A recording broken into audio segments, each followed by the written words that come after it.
Okay, I'm here with Emil Milev. Is that correct pronunciation? You've had a very interesting shooting career. Tell me about, well, how did you get started? What was your first interest in it? Started back in high school. We were little kids, got together in 9th grade, and some of them had already started, like the previous summer. And they said, come on over, it's really fun, let's go do it. And I went, and we went down from there. And you were growing up in Bulgaria. Yeah. What was that like? Did you know? What were your thoughts? Americans look at this as some dark, evil empire. You probably, as a kid growing up, it didn't mean anything to you, right? It was just a place to grow up and to have laughs and go, on trips. It was completely different than the United States at that time. It was a communist country, and one of the things that probably kept me in shooting was that it was kind of restricted to leave the country, go on trips. So sport was one way of doing it, and I wanted to kind of go explore and see the world, whatever you call it, kids dream of. And through shooting, I saw slowly I saw people on my team going to Germany, going to Poland, going to Czech Republic, and I wanted to see that. And but to do that, I had to go get better in shooting. So I kind of was spending a lot of time at the range and going on camps, trying to win national championship, get into the national travel, and that it paid off, I think. Yeah, I would say so. But you said you started roughly 9th grade time frame. How long was it before you started traveling like that? How did your skill level progress? So it took about 3 years. I think my first match was 1986. I started shooting in 1983. So 85, 86, I was already one of the best, not best, but one of the good ones, juniors, and started to hit some open rapid fire medals at nationals and other local competitions. And, so 86 was my first match in Poland. I still remember it, and it was a good experience. Traveling, that cooked me up, so I wanted more, and I started practicing a little harder. And 87 went to Balkan Championship, which is like the Turkey, Greece, Bulgaria, Romania, Serbia at that time, Yugoslavia, and Albania, I think, is the Balkan countries, to Istanbul. It was like an interesting experience as well, and so different world. And 88 went to European Championship in Finland. That was a good experience. I think we won some team medal, so that kind of, my interest grew with that, and I was on my way to 1990 World Championship in Moscow. Well, did you start out shooting an air pistol, or how did you transfer to rapid fire? That's kind of interesting. So everybody started air pistol. It was like the 5.65, that you can sideways, and we were all shooting that. Slowly, the air pistol started coming up. So we had 1 or 2 new in the club. Also, all guns belong to the club. Athletes couldn't buy them or own one. And to get the air pistol, you had to shoot some and score. And so I was trying to do that. It took me a while. Air pistol is not my forte. So I tried free pistol after that. After air pistol, everybody went to a free pistol. Didn't like the actions that we need to, show that we need to have. And I saw the rapid fire pistol shooters on the side kind of training, and they said, "Oh, this is too hard. It's like down the road for you." But everybody was kind of a little better than me in free and air, so went and kind of, not secretly, but tried rapid fire. And kind of fell into it, felt good, felt, you know, I was progressing a little faster than everybody else on my team at that age. And got hooked, and I just dropped the free and air and just never looked back. Now, did you start out shooting like an OSP? Or Yes. what had some other guy you were shooting? Yeah, we had Walker OSPs, the 22 short, and it was a good gun. I enjoyed shooting it like that. After World Championship in Moscow in 1990, I got a new gun, which was like tremendous. You know, for me, bringing a gun, my own gun, you know, belonged to the club, but still. And I was able to, you know, have my own grip, like custom for me. One of the athletes in my club made it for me, and it went up from there. It was the World Championship in Moscow. Got the third place for Barcelona Olympic Games, so qualified for that. Spent a couple of years really training hard. Thought I was ready, and when I went there, I realized how underestimated was my vision of Olympic Games. You know, it was enormous. It was, you know, great, and I felt small and like overwhelmed and shot really poorly. Really? Yeah. And I thought, apparently it's not for me. I'm not made out of Olympic dough, so I quit. Really? Yeah, so I quit. I said, I'm not doing it anymore.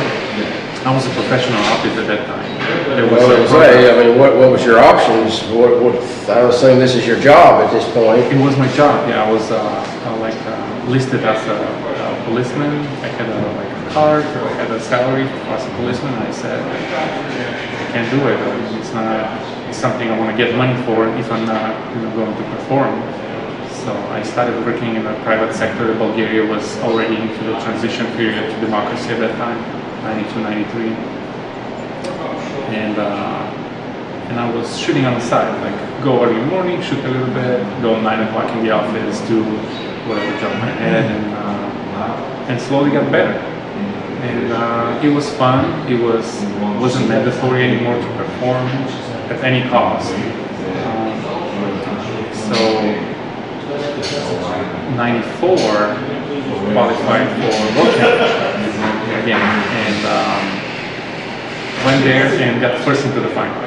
It was good experience. I didn't have much expectations, and I have trained. I knew I could shoot well, but with no expectations, kind of liberating. I was shooting like it was easy. It was nice. Shot a good final. The final was like me and Ralph Schumann. At that time, the final was in pairs. Ralph Schumann and I beat him that time. He was like probably one of my few wins over Ralph Schumann. But then the third place guys, Krzysztof Kukarczyk from Poland, he shot like enormous final. He beat me by like 3-4 points. So I was second at the World Championship, and from there I got back into shooting more and like dedicating more time. Well, let me go back when you were not shooting and doing this sort of as a hobby. I mean, you're still shooting rapid fire. That's not a cheap hobby to shoot. You know, you burn up a lot of ammo. Yes. Where were the funds coming from that? I mean, was that coming out of your pocket, or the club still was sort of sponsoring you? Or yes, the club had the guns, the ammo, the time, the range. I still had my coach at that time, Stefan, and so he would come early. Like normally the club would start like 8:30, 9 o'clock training. I asked him to go like 7 o'clock. So he would come and we would train an hour and a half, and then I would go to work. And, but he would, like the club would provide everything. there was at that time there was no way to buy ammo, like 22 short. You can't find it in the store. It was very limited. And what kind of 22 short were you shooting? Were you shooting a Russian product? Or No, were it you was shooting? RWS. Yeah. R25, I think was that time. It was good ammo. You know, everybody was shooting that if you wanted to, other than the Russians, as you said. But everybody was shooting that. Okay, so let's pick up the story. That was it. So I didn't have to invest in. At that time, shooting was a sport, and it was the government, and I think still is in Bulgaria, and those like the type of like small countries, the government funds and supports most of the sports, and specifically those that don't have like spectator base and can self-fund. So everything was government sponsored. Police at that time, like I was shooting at the police club, Lesky.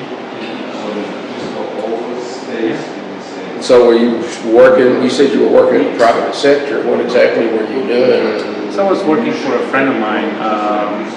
He was into like wholesale, different products, like so we were importing like juice from Austria or different products. I don't remember. It was like a long time ago, but like different products, import, export, like wholesale. So you finished second at the '94 World Championships. That's a big springboard going towards '96. Yeah. I mean, what kind of Olympic selection matches did you have in Bulgaria at that time? I mean, were you pretty well the only contender, or was there 5 or 6 of you, or? So the Olympic selection, and I think still goes the same way, is if you win a quota, you go. So I won the quota at the World Championship, and I was listed as an Olympian. Of course, if I fell and broke my arm, I wouldn't go, but pretty much I was on a path of going to Atlanta Olympic Games. And so I talked to my boss, my friend at that time, and he let me, dedicate more time to shooting and less time to the work. And so I was kind of half and half, and I continued working and shooting for fun. Well, and at this time, did you have any dreams or aspirations about leaving Bulgaria or wanting to come to the States, or had that occurred to you yet? No, not at all. My daughter was born '94 in January, and we had a family. We were, living not rich. In this country it was hard to get rich, or you needed a lot. But we were living okay, and I liked what I was doing. The business was going okay. The shooting was going okay. So it was fun. The kid was growing, but after I came to the States and Atlanta and won the silver here and had those, I liked what I saw. The city is great, and the culture is different and very open. What I saw here to the States, everybody's was so friendly at that time, and still are. The US is a place of the friendly people, and I like it. And we were talking with my wife. One of the best things coming to the States at that time, like visiting, was to buy different clothes and shoes and stuff to bring home. It was a good place to buy those things for the kid, and so my daughter was dressed always in nice, Ralph Lauren dress, like little dresses. She was like 2 years old, and I was buying some gifts for my wife, and like something didn't fit, how it is. You buy something when it doesn't fit. She said, "This doesn't fit." okay, let's bring you there. You can go live there so you can buy your own stuff. Okay. That was kind of a joke Yeah. at that time. Yeah. But then I continued travel, with the team and coming to the States once every year or two. And it didn't form as like a goal to live here, but I learned about the DV lottery, like the government lottery for visas, green card visas, and I applied as not a joke, but just applied. Well, why not? You might hit the lottery. Just put it up, and the first time, no response. So the common preconception in Bulgaria was that it's all staged, so it's not actually a lottery, but you have to have some ability, so it's screened, pre-screened. So I was thinking, who's gonna, pick me or something? But the next year I got the letter back and invited me to an interview. Oh, so you got the lottery the next year? Yeah, it was 2001 already, and the second year I applied, and I went to the interview, and they said, okay. So, and where were you at in your shooting career? Did you shoot in like the '98 championships in Barcelona? I did. Sydney Olympics? Mm-hmm. I did shoot Barcelona World Championship. It wasn't great. I don't remember exactly. It was. I was in the final, but I didn't shoot really well. I think we won like third place team, something like that. It wasn't great. Sydney Olympics, I felt I was really prepared. So I trained really hard. 2000 and went to Sydney, and I was shooting great. I was losing maybe 3-4 points every 150 shots. But I think we made a tactical mistake, and we stayed too long. We stayed 2 weeks prior to the games in Sydney for acclimatization. That's the place I realized I don't acclimate really well, and I started feeling more and more tired. My group started opening on the target, and I shot poorly by comparing to my practice. Got in the final, finished fourth, 1/10 behind the Romanian guy Julian Bracea, and I felt unaccomplished. I felt this is it. I don't want to do it anymore. It was heartbreaking because I was so ready. The scores were really low at that Olympic, so it was a good chance. But by making this little mistake, I feel I could have performed that. And when this letter came up, we said, let's plan on it and let's see how it is. So we picked up all the kids, went to Los Angeles. So you had to go to Los Angeles for an interview? So the interview was in the American Embassy in Bulgaria. Okay, well, that's what I would have thought. They gave us like an envelope, which was that special visa thing that we need to go by November, I think. So we went, and like beginning of December or something. We went to LA, stayed for 3 months, did all the paperwork, and my coach and some other people in Bulgaria was pushing me towards the next Olympics. Come on, you can do it. We will support you. So I went for it. We got back. I was preparing for the Athens Olympics in 2004. Met Vladimir at the next year because to maintain this green card, you have to be in the States once a year at least. So we came to Florida. Met with Vladimir, who I knew from before, from Bulgaria. And He was already here. He was already here in Florida, and he showed me how nice Hamlet is, and he was telling me the good things we can do, and that we can still train and do some shooting in some sort or other. And 2003 came home to Bulgaria, came back to Bulgaria, went to Athens with the games, and I had a game. I felt super prepared, and the range was so dark. I don't know if you remember it.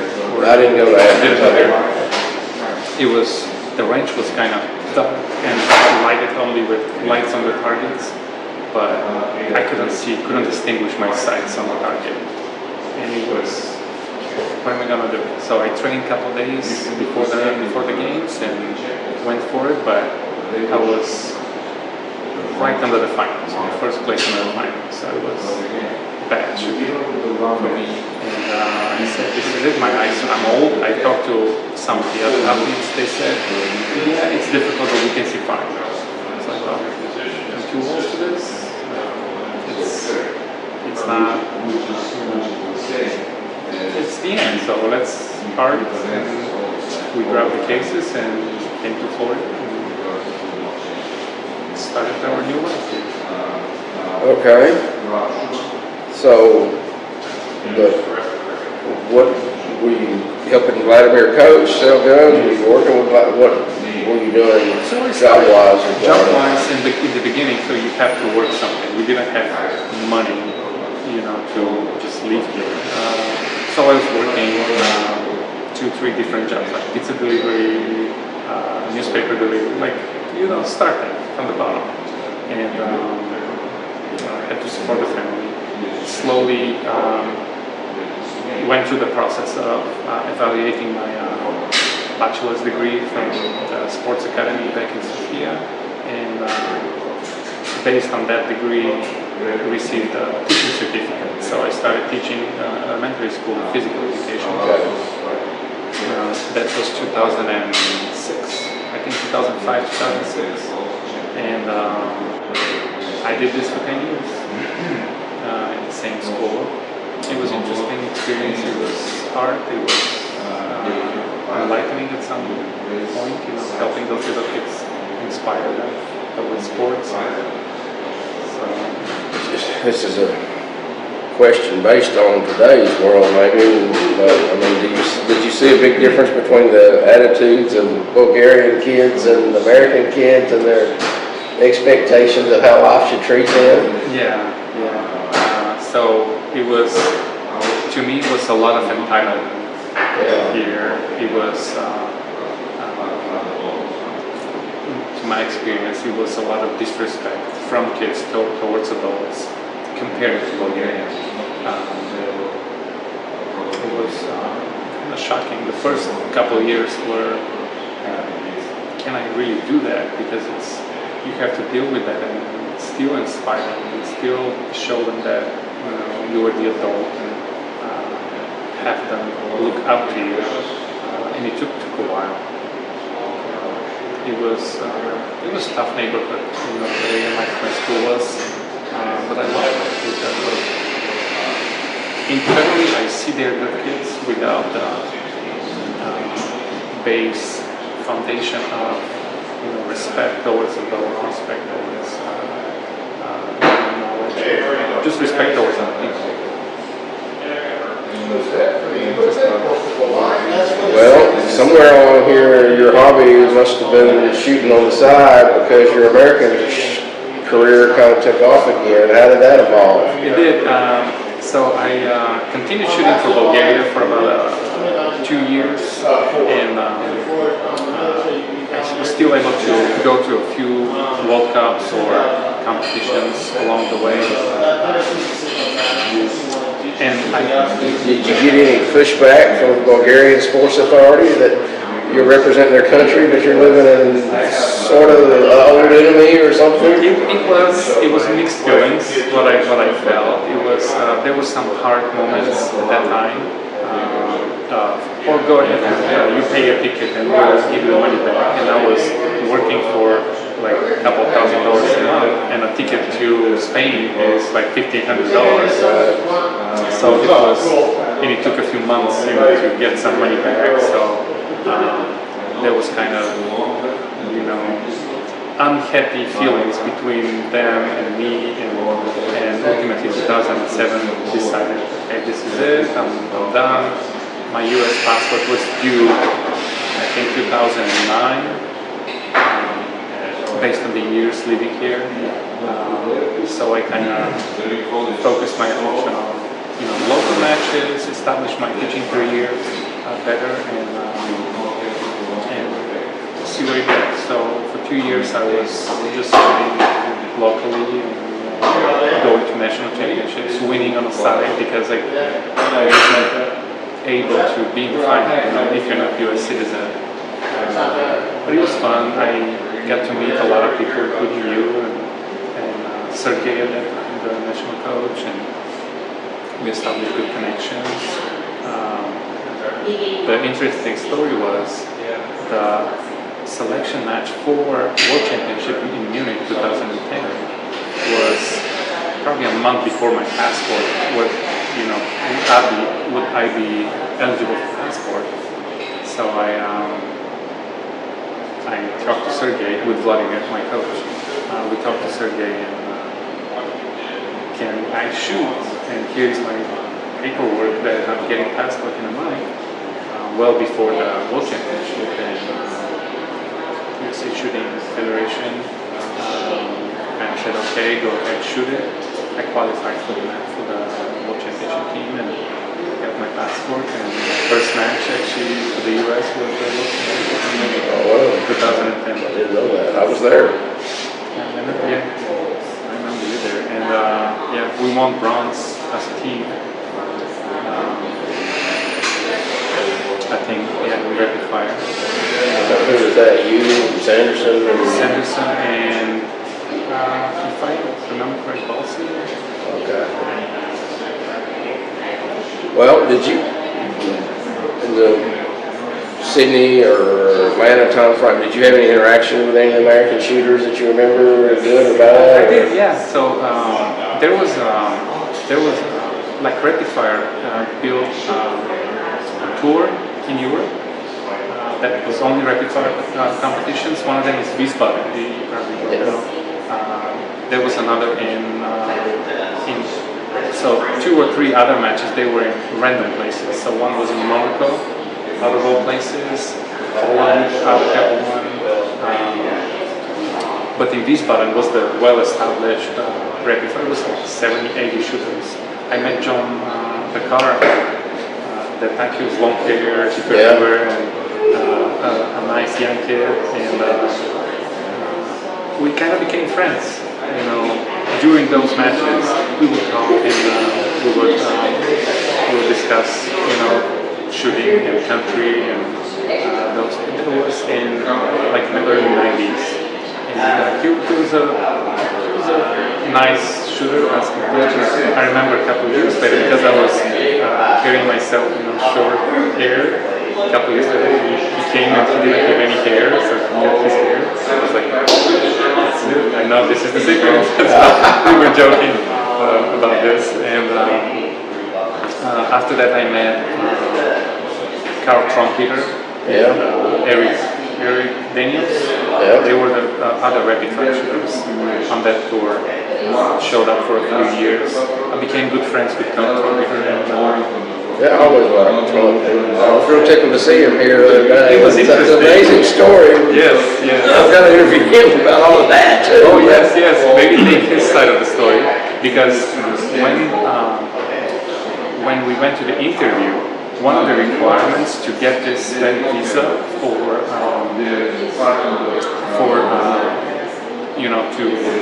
to get the green card was you have to have a sponsor, U.S. citizen. Okay. And I was, who is? So I talked to Carl, and he said, so I signed all the paperwork, and he was my sponsor to come to the States. Bravo, Carl. Yeah, he did a phenomenal for a person from a country that we meet 3 times a year. So I'm always grateful for him, doing this, and we met his wife. Went to New York in 2004. 2005, when we came to Florida, and we went to New York with him, his wife, and had a nice dinner. It was great. Since then, we kind of kept in touch, and yeah, he's always going to be my sponsor that brought me to the very, very cool. So where did you learn your English skills? Where did that come about? I started back in school. Wasn't the brightest student, English student, so I knew some, but I was interested in. Once I started traveling, I saw that this is a barrier. If you don't speak, you can't communicate. So I bought some books and started learning and started communicating. At first, probably if I hear myself at that time, I would laugh hard, but I've said probably quite a few stupid things to the Americans. They were laughing. But slowly through communication, through talking in competitions, trying to exercise that as much as possible. Well, so let's kind of get back to your successes with the American team. I know you've won some World Cups, and tell me, going on from there. I did, yes. Not a lot, not as much as I wanted to, but I realized, probably in the first year or two, realized that shooting cannot be but it's really hard to be your career in the States and be the breadwinner. So I realized I have to work full time. I have to, practice in the mornings, evenings, and weekends, and steal from family vacation time to go to national championships. So what we did was pick up the whole family and go to matches, and this is our vacation. I'm sure you guys are watching, and we travel. But I was able to put the hard work in and I was one of the top rapid fire shooters in the country at that time, and qualified. I like the system where you go to selection match, and if you win, you go. If you don't, you don't. Qualified for London Olympic Games. That was a great moment for me, I think, like a turning moment to show me that this is doable. It's something that I can keep doing. How old were you at this time? 2012? How old were you? 2012. It's probably, let me see, 68 to 2012, 44. Yeah. I was well ahead of my, I guess my prime, well behind my prime, but I did some, so basically my disappointment with shooting from Athens was my eyesight. I couldn't see, and I realized around that Olympic Games, every competition that has different but perfect light, other than perfect lighting, I wouldn't see well. And with Keith Sanderson, we were talking at that time, training at the Olympic Training Center in Colorado Springs, and the lighting there is very difficult.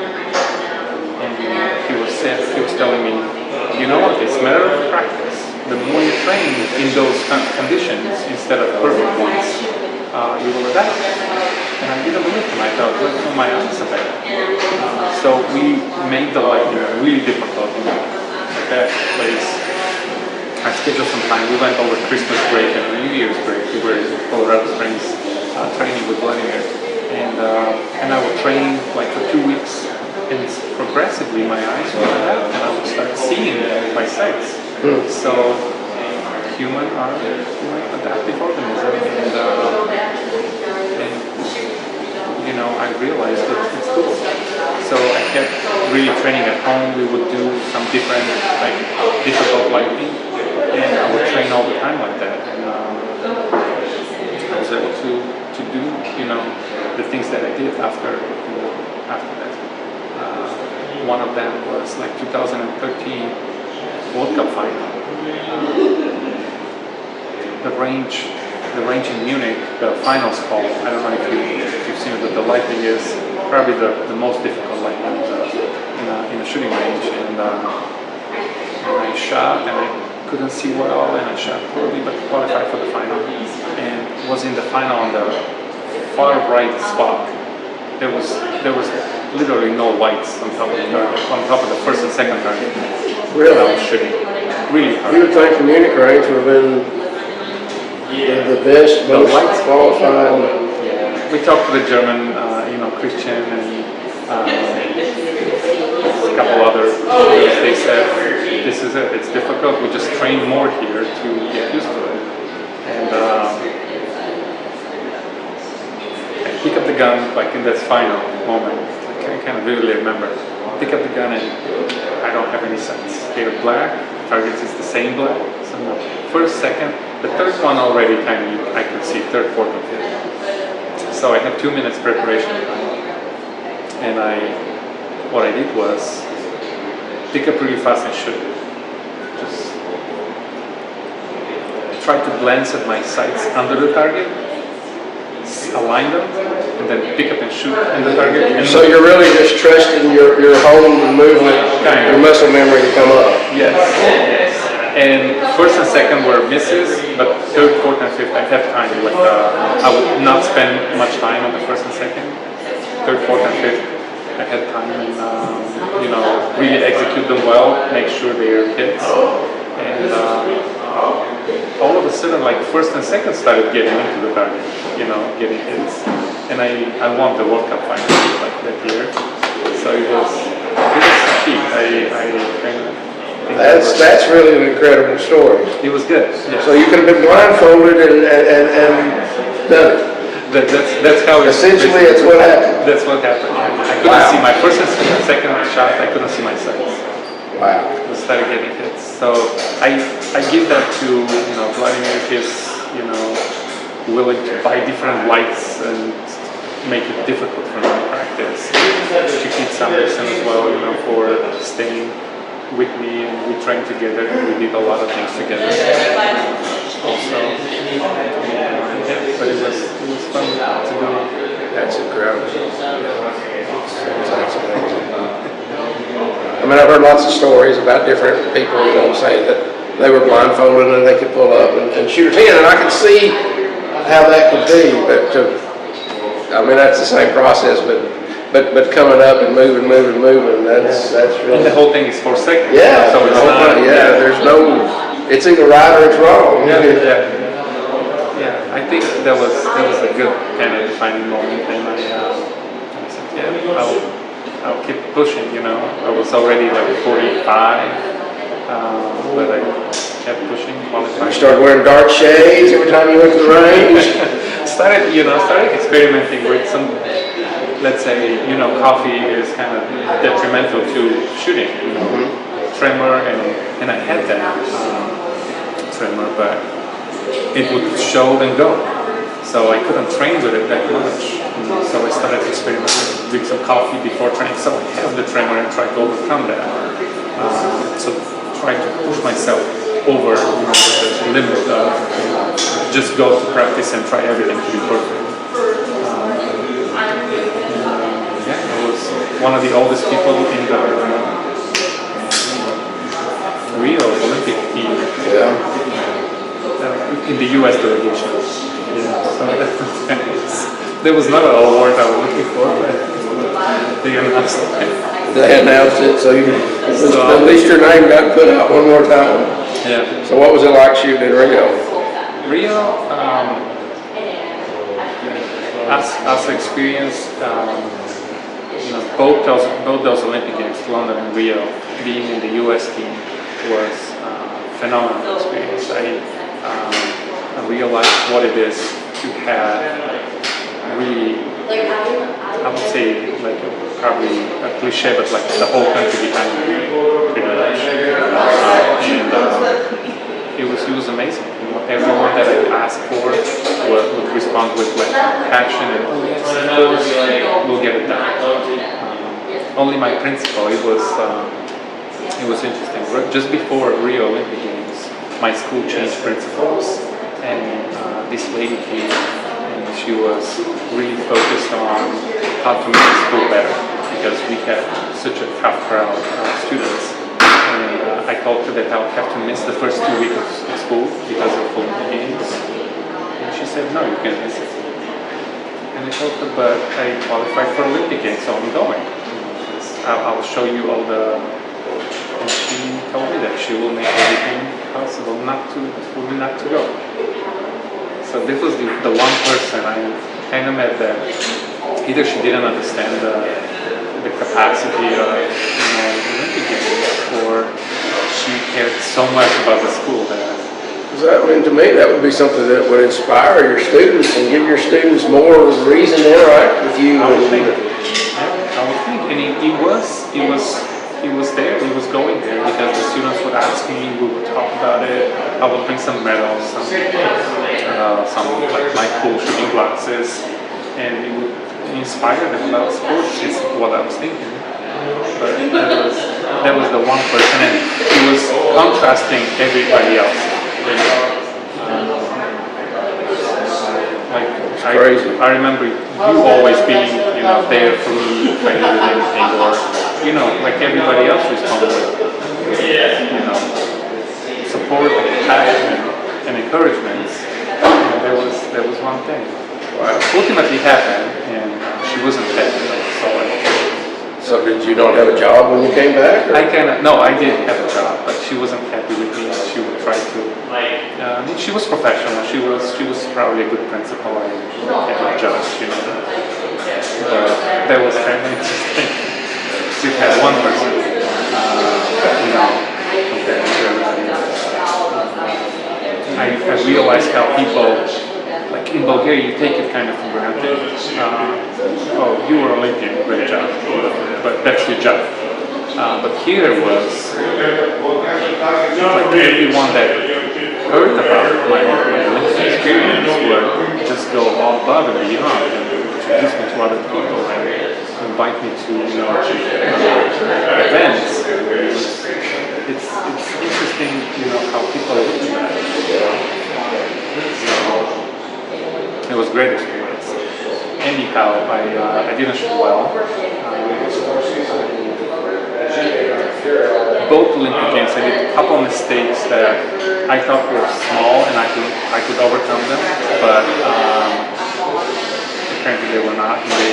Like Olympic Games, it's a fine. You have to be fine-tuned to the to the vibe kind of thing. And concentration, you got to be 110%. Your physical ability, you got to be like above what you normally do, and I, a little rock on the road turns, to like a big obstacle.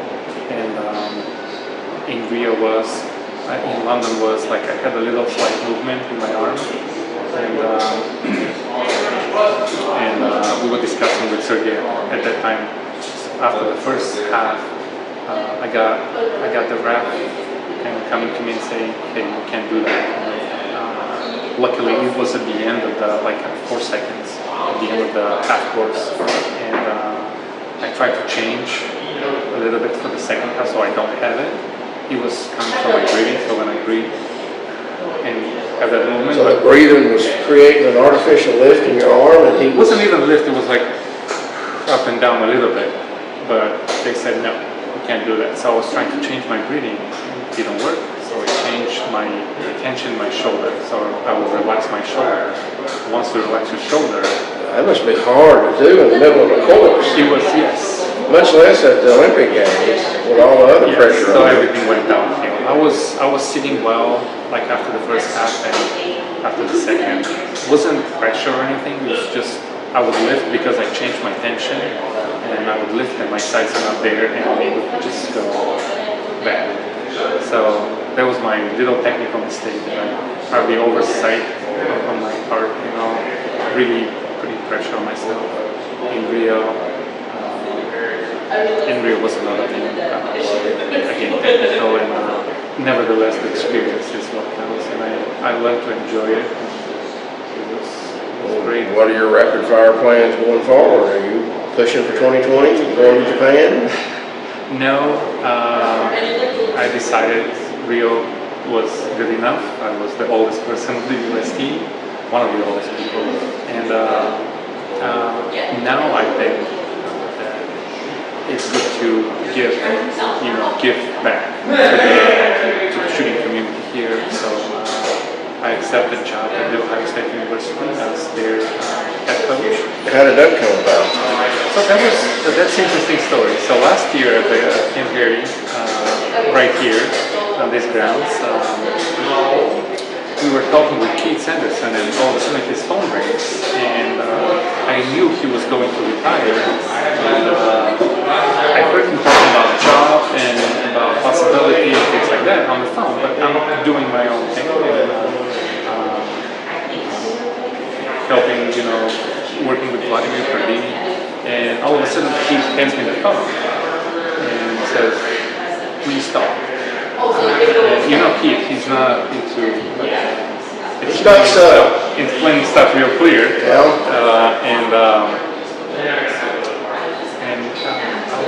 What is it for? And he said, "This is for work." And I thought that's for his work, some kind of recommendation or something. So I picked up the phone, and it was Ryan Cannon from the Ohio State, but I didn't realize that at first. And he started talking to me about, how great experience it's going to be, and how he would like to meet, and talk. And I said, yes, I would love to meet, and I can discuss it more. Still thinking that that's for Keith Sanderson's job. Yeah, okay. And then hang up the phone. And I watched Ryan win a gold medal in Munich too once. I got great photos of that, but anyway. Yeah, he's a great. I seen him come up from a kid.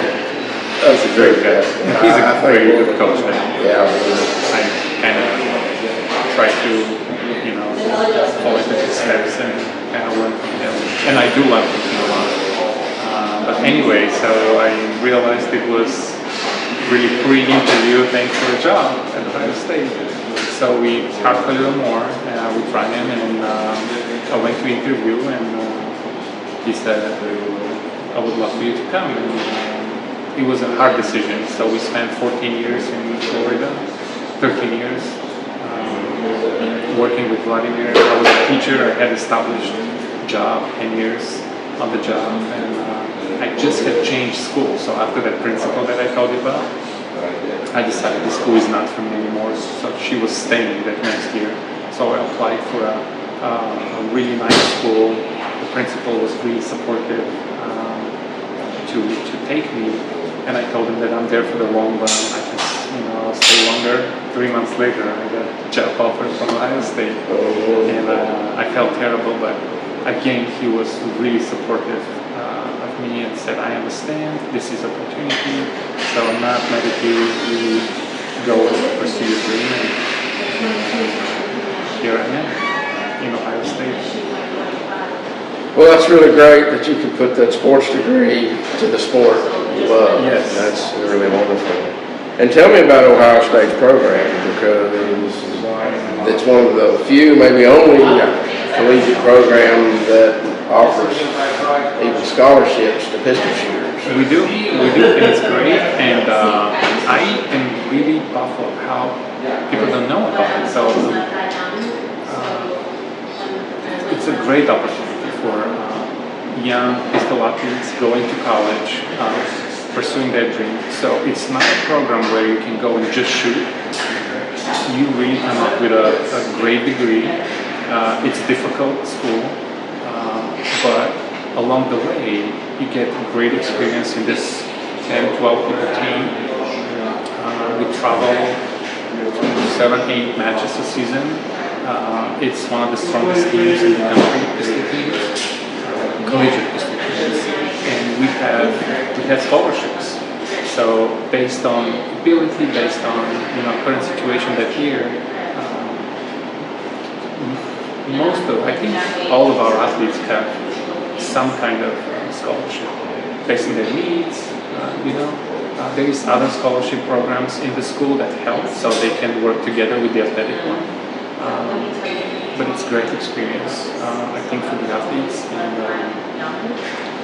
ultimately, they finish school with, as I said, great paper and great opportunities for work. Well, for our audience, I mean, the collegiate pistol program, we shoot air pistol, we shoot standard pistol, free pistol, Yes. is that all? And sport pistol for women. It's sport for women, Sport okay. for women. I started, Anthony and I, my assistant coach, It's Anthony Lutz. Anthony Lutz, yes.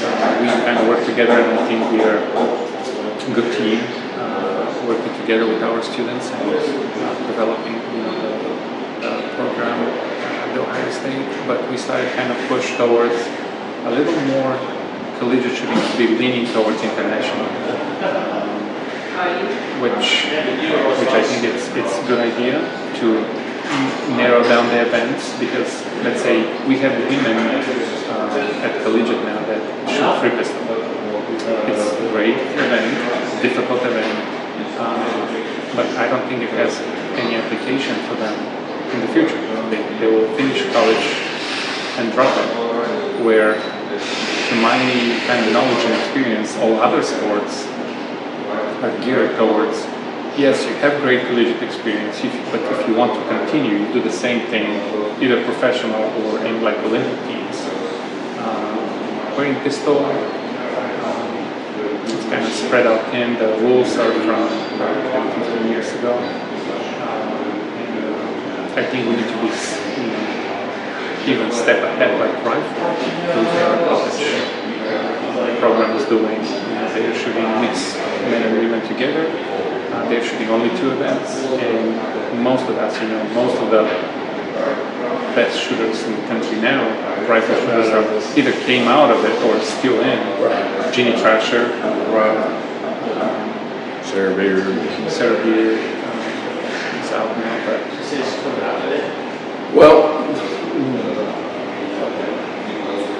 I know there's a lot of restrictions on NCAA athletes.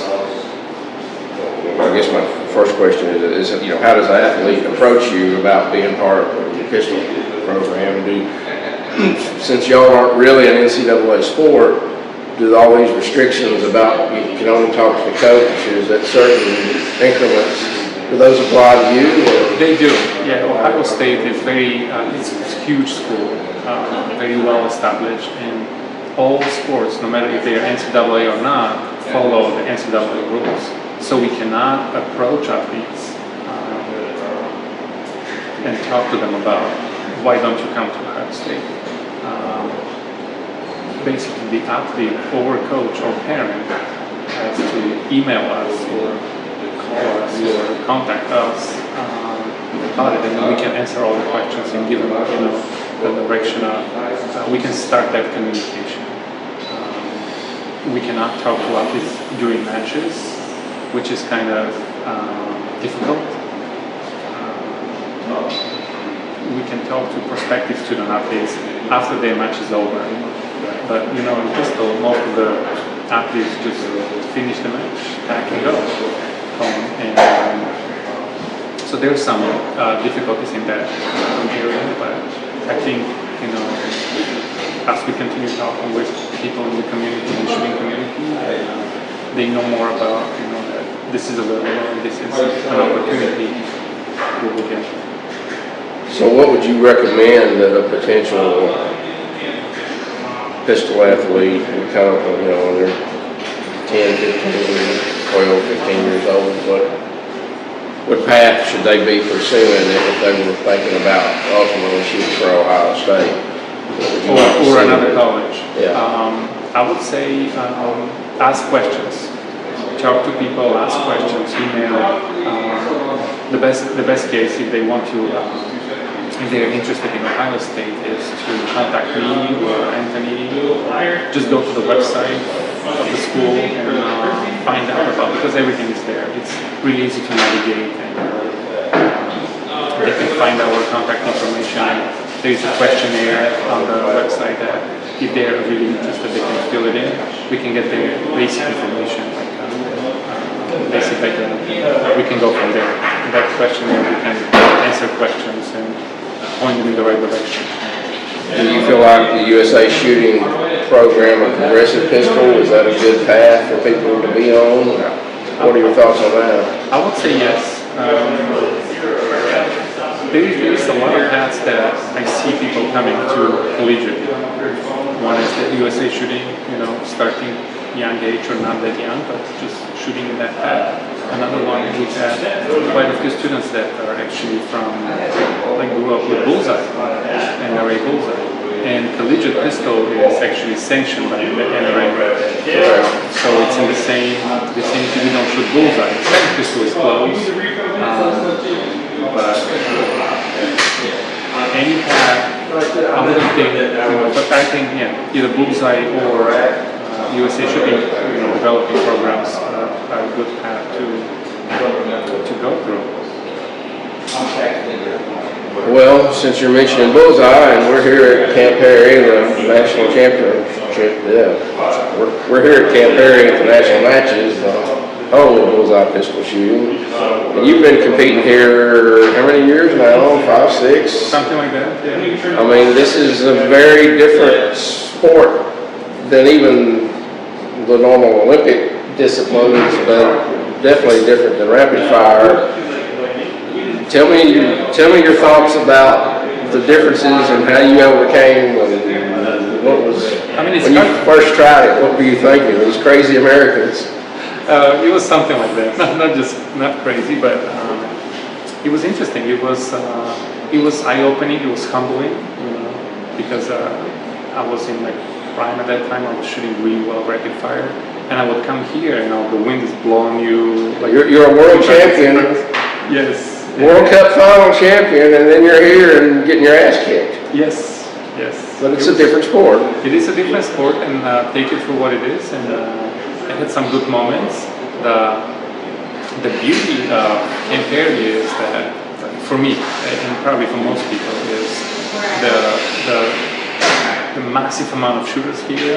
Everybody's so friendly. It's kind of place where everybody kind of communicate together and get together and shoot, enjoy shooting and celebrate, what they practice or didn't practice for. And it's kind of celebration, culmination of a year. And I enjoy it. I enjoy it really well. Really, it's really a good place to be and to kind of experience it. Well, what kind of advice would you give to somebody who wants to participate in Bullseye or excel in Bullseye? What do you think their training goals should be? I would say keep doing it. It's, if you want to be successful in weightlifting, you don't have to ski. So keep doing it, keep asking questions, because the community is very open and people will talk to you about what can make you better. Which I like. I picked up so many advices from so many different people about Bullseye. And I'm afraid of asking questions, even though Emil Milev. Okay, I know the basics of shooting, but there's the nuances and the specifics of the different events. Shooting 45 has nothing to do with, not nothing, but it's a lot different than shooting 22 long rifle rapid fire pistol. So all this about red dot aiming devices and are you using red dots or are you still shooting iron sights all the time? I did use one this year. So before that I was shooting only iron sights. So, but I enjoyed my 45 with red dot yesterday and shot my personal best with 45. Congratulations. That was a good experience, thank you. It wasn't a great score, but for me it was Do you attribute that personal best to the fact that you were using red dot, or just because it's a combination of all your training in the past? So there was no win, probably. Okay, that helps. That helps. That really helps at Camp Perry. That helped quite a bit. I was using that Pardini that I had for a while, 45, put a red dot on it. I actually put it over here in Camp Perry.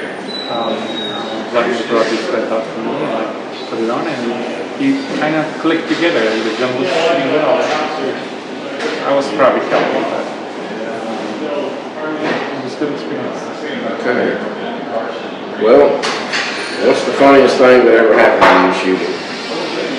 Shooting Camp Area? Or anywhere, what's a funny experience that happened to you? funny experience? That's a good question.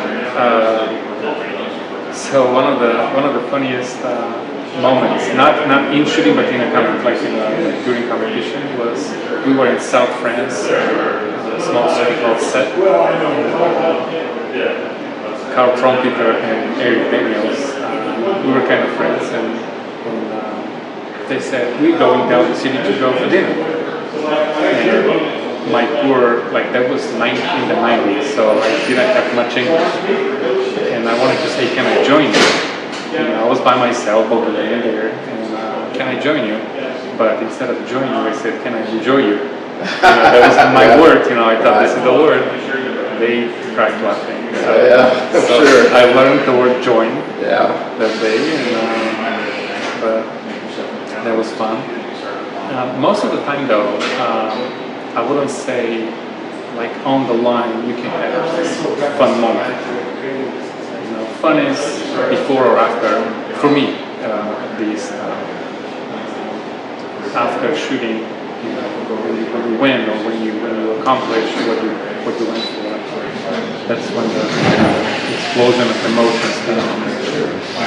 It's fun.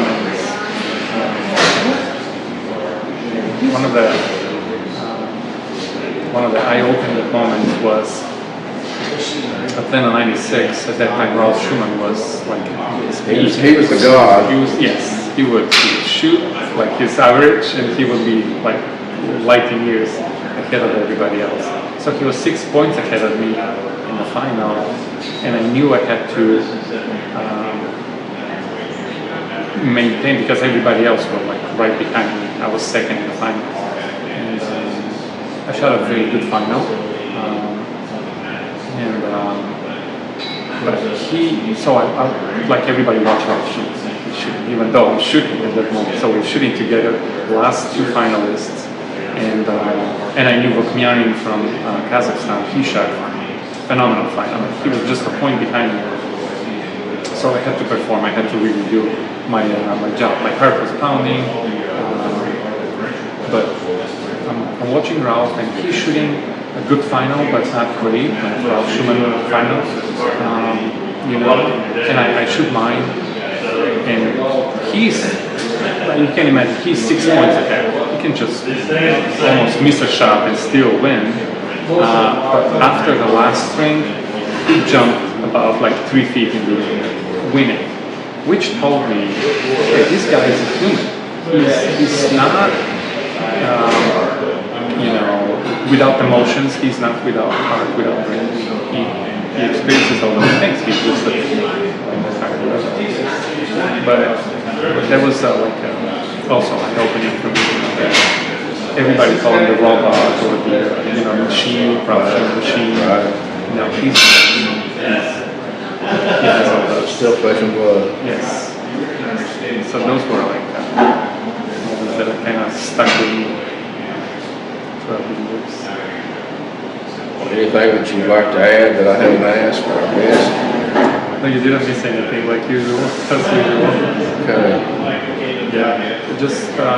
I hope that the collegiate program can be, once again, I think it's been before, but can be once again a stepping point for a lot of shooters, given the opportunity to continue shooting and represent the U.S.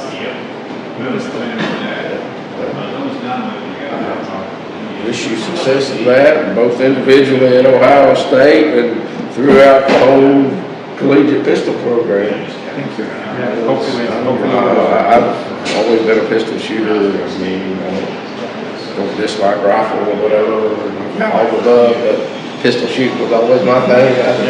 Same with me. Same with me. So, it's been wonderful hearing all this. Thank you. Thank you, Scott. Thank you for having me.